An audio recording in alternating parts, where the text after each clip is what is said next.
ഒരു വലിയൊരു ഡ്രീം ആയിരുന്നു. 7 വർഷം അങ്ങനെ പഠിച്ചിട്ടുണ്ടായിരുന്നു. മൈൻഡ് റിലേറ്റഡ് അല്ല, CBT എന്നുള്ള ഇത്, അതും പ്ലസ് സെയിൽസും കൂടി കണക്ട് ചെയ്തിട്ട് ഒരു കൺസൾട്ടന്റ് എന്ന നിലയിൽ മാറണമെന്ന് ആഗ്രഹമുണ്ടായിരുന്നു. ഇപ്പൊ ഞാൻ ഒരു മെയ് മാസം തുടങ്ങിയിട്ട് അതിന്റെ കാര്യങ്ങൾ സ്വന്തമായിട്ട് ഒരു ഓഫീസൊക്കെ എടുത്ത് ഒരു ഫൗണ്ടർ എന്ന നിലയിൽ ഫൗണ്ടറിലോട്ടുള്ള ഒരു യാത്ര വളരെ വലുതായിരുന്നു. അത് എല്ലാം ഒരുപാട് മെന്റേഴ്സ് ഉണ്ട്. അതോടൊപ്പം തന്നെ എന്റെ ടീം കൂടിയാണ്. അതോടൊപ്പം തന്നെ ഇവിടെ വന്നിട്ട് കിങ്സ് ക്ലബിൽ റിഷ്വാനാണ് എനിക്ക് ഡിജിറ്റൽ മാർക്കറ്റിംഗിന്റെ സർവീസ് ചെയ്യുന്നതും എല്ലാ സപ്പോർട്ടും.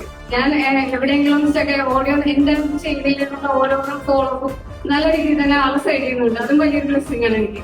കാരണം നമ്മൾ ആഗ്രഹിക്കുന്ന ശരിക്കും വേണം നമ്മുടെ ലൈഫിലോട്ട് നമ്മുടെ ഒരു കർമ്മമാണെങ്കിൽ ദൈവം അത് വ്യക്തികളെ ആ ഒരു ലെവലിലോട്ടുള്ള ഓരോ വ്യക്തികളെയും കണക്ട് ചെയ്ത് വരും. കാരണം എന്റെ ലൈഫിൽ ഓരോ വിൻഡോസിനും എനിക്ക് കിട്ടുന്നത് ഈ ഒരു ലൈഫിലൊരു കർമ്മം, ദൈവം ഏൽപ്പിച്ചൊരു കർമ്മം. അതാണ് സക്സസ് വേ എന്നാണ് എന്റെ ഒരു പുതിയ ബ്രാൻഡ്. ആ ഒരു ബ്രാൻഡിലോട്ട് എന്നെ എത്തിച്ചു തന്നപ്പം ഓരോ മെന്റേഴ്സിന് കൂടെ എന്നും സാർ എന്നാണ് തുടങ്ങിയ കൂടെയുള്ള ഒരാളാണ്. ശരിക്കൊരു എന്താ പറയാ, ഒരേക്കന്റെ ആ ഒരു ഇതിൽ തന്നെ